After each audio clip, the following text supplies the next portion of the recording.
bay về. Người tân quê ơi người tân quê, thương nhớ lắm chị.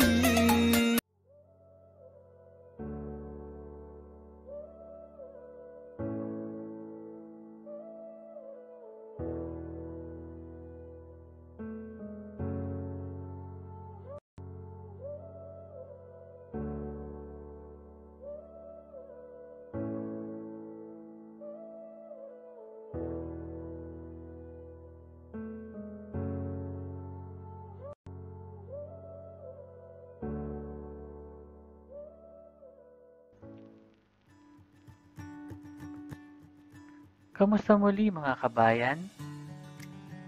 Una sa lahat ay nagpapasalamat ako sa lahat ng mga sumuporta sa akin sa nauna kong video.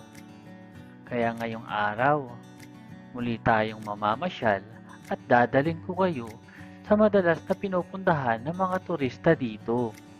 Panigurado, mag-e-enjoy kayo sa kakaibang rides na mapapanood ninyo.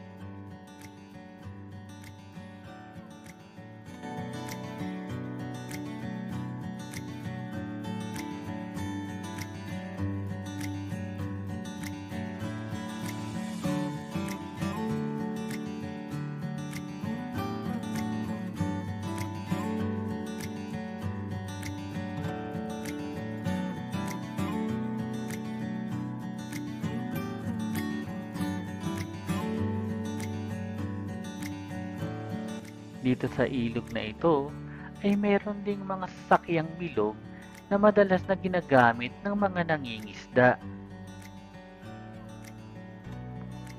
Marahil, nagtataka na kayo ngayon kung paano kaya umaandar o ginagamit ng mga mangingisda ang bangkang ito.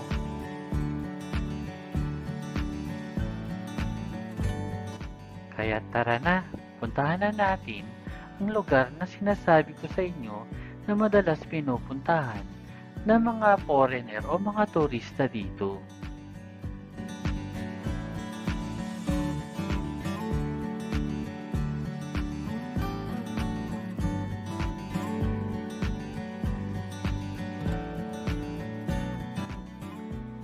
Paalala lang muli, kung ikaw ay magmamaneho, lagi kang magsusuot ng helmet at sumunod din sa batas trapiko upang maiwasan natin ang aksidente sa kalsada.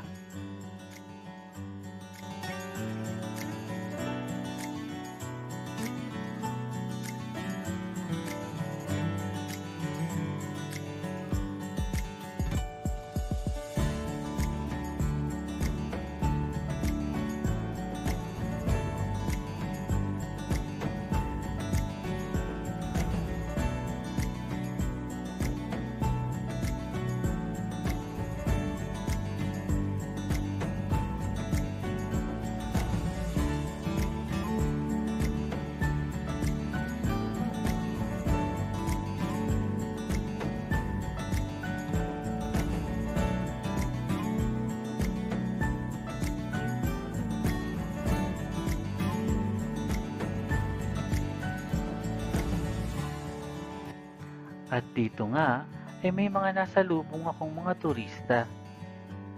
Mukhang mababait at magagalang sila. Karamihan lang din sa kanila ay umaarkila ng bisikleta upang malibot nila ang iba't ibang lugar dito.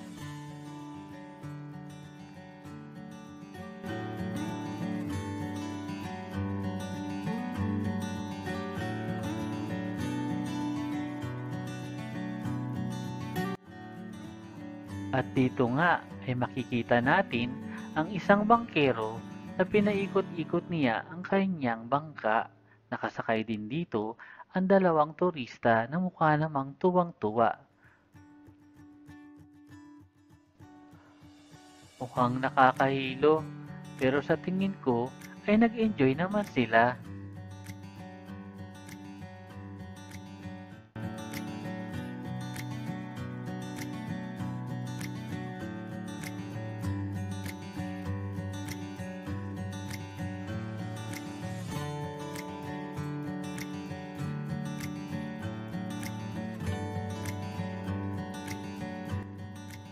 Bukod sa bangkang bilog, ay meron din ditong mga restaurant na maaari mong pagpahingahan o kainan.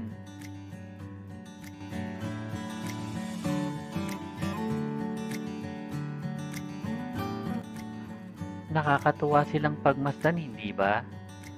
Marahil ay nagtataka kayo kung saan gawa ang basket boat na ito.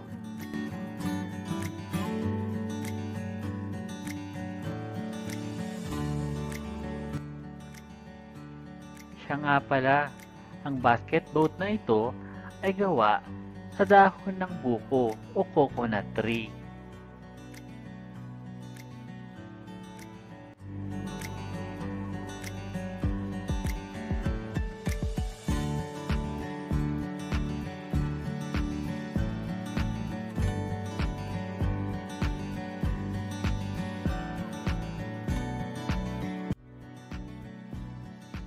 Napakaganda rin ng tanawin. Sa tabi ng ilog na ito ay napakaraming puno, sobrang lusog at sobrang lago. Marahil sa ilog na ito ay marami ring hayop o isda na naninirahan.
Sa loob ng basket pala ay meron ding upuan upang maging mas komportable ang mga sasakay dito.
Napakarami talagang mga turista ang nagpupunta rito araw-araw.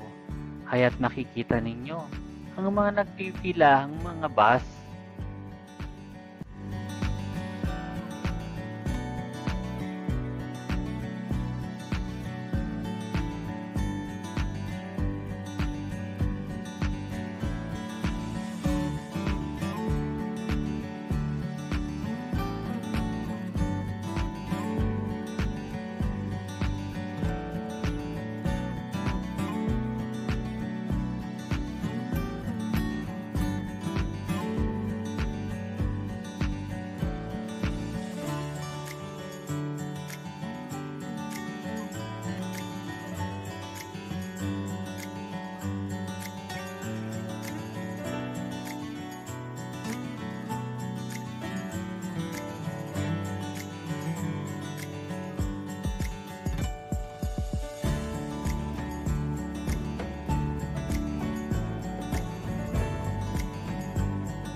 nakakatuwa naman silang pagmasdan.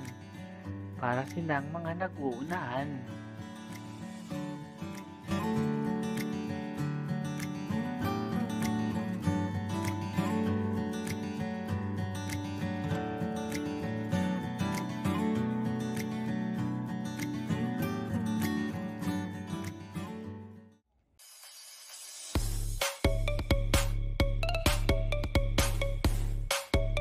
Pagmasdan niyo ang lalaking ito. Mukhang sanay na sanay siya sa kanyang ginagawa. Isa ito sa paraan upang makalikom sila ng konting salapi. Sa paikot-ikot na iyan ay maraming turista ang natutuwa at nagbibigay ng pera sa kanila. Ang galing, di ba?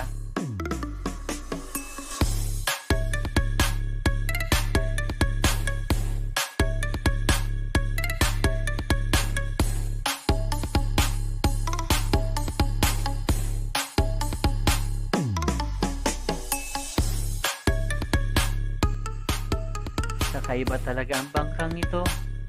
Tingnan nyo ang mga turista, tuwan-tuwa sa panonood sa kanya. Panigurado, malaki ang tip na makukuha niya.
Sana po ay nagustuhan ninyo ang maikli nating pamamasyal dito sa Vietnam.